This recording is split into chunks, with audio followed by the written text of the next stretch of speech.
பட்டாம்பூச்சி முறுக்கு மந்த்ரா கடலை எண்ணெயில நானே பண்ணுது. ஒரு சேலஞ்ச், உங்களால இந்த மாதிரி முறுக்கு செய்ய முடியுமா? மந்த்ரா கடலை எண்ணெயில முறுக்கு செஞ்சு பாருங்க. ஓகே. திருநெல்வேலியில் சமுதாய பதட்டத்தை உருவாக்க முயற்சி செய்ததாக கண்ணபிரான் மற்றும் ராக்கி சிவாவை திருநெல்வேலி எஸ்பி சிலம்பரசன் பரிந்துரையில் தேசிய பாதுகாப்பு சட்டத்தின் கீழ் சிறையில் அடைத்து மாவட்ட ஆட்சியர் உத்தரவிட்டார்.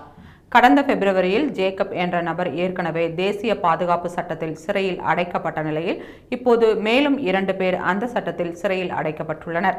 இது தவிர இந்த ஆண்டில் திருநெல்வேலி மாநகர காவல்துறை பகுதியில் 70 பேர், மாவட்ட காவல்துறை பகுதியில் 192 பேர் என மொத்தம் 262 தொடர் குற்றவாளிகள் குண்டர் சட்டத்தில் அடைக்கப்பட்டுள்ளனர். தொடர் குற்றவாளிகள் மற்றும் சமூக பதற்றத்தை உருவாக்கும் நபர்கள் மீது மிக கடுமையான நடவடிக்கைகள் தொடர்ச்சியாக எடுக்கப்பட்டு வருவதால் இந்த ஆண்டில் நடைபெற்ற நாடாளுமன்ற தேர்தல் எவ்வித சட்ட ஒழுங்கு பிரச்சனையும் இல்லாமல் அமைதியாக நடைபெற்றது. இது தவிர கிராமங்களில் இணக்கமான சூழலை உறுதி செய்யும் வகையில் அனைத்து சமுதாயங்களையும் சார்ந்த பொதுநல ஆர்வலர்களை கொண்ட குழு 372 கிராமங்களில் ஏற்படுத்தப்பட்டுள்ளது. ஒவ்வொரு மாதமும் நடத்தப்படும் இக்குழு கூட்டங்களில் காவல்துறை ஆய்வாளர், வட்டாட்சியர் ஆகியோர் சுழற்சி அடிப்படையில் கலந்து கொண்டு கிராமத்தில் நல்ல சூழலை உறுதி செய்ய வலியுறுத்தப்படுகிறது.